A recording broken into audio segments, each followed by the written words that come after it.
Do you think really that this will produce the next step moving forward to something for ultimate passage of healthcare reform? Well, I think that what we're doing today is allowing the American people to get a good look at Democrats and Republicans sitting across the table from each other, exploring their views on how we ought to go forward on health care reform. I think that what we're hearing here is not whether or not this is a government takeover, as they already said. They know that that's not what this is, and that's not what they're arguing now.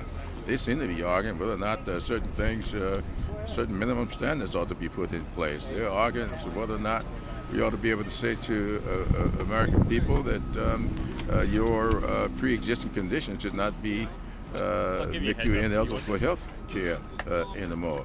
They now seem to be arguing that that's something we ought not touch.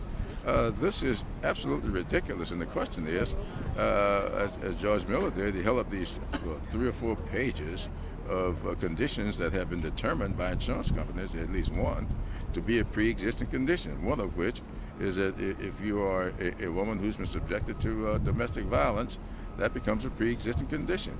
These kinds of things are just un-American, and we ought not be trying to make excuses for them. Do you think there's some political grandstanding on both sides from Republicans and Democrats here as TV cameras are rolling on this?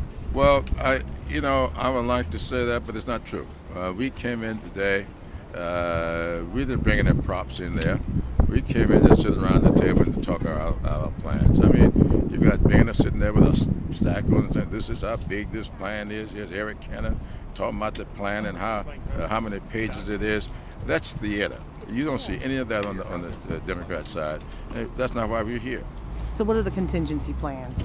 We won't have any contingency plans. Our plan is to wrap this thing up and see can we get a vote on it in both the House and the Senate.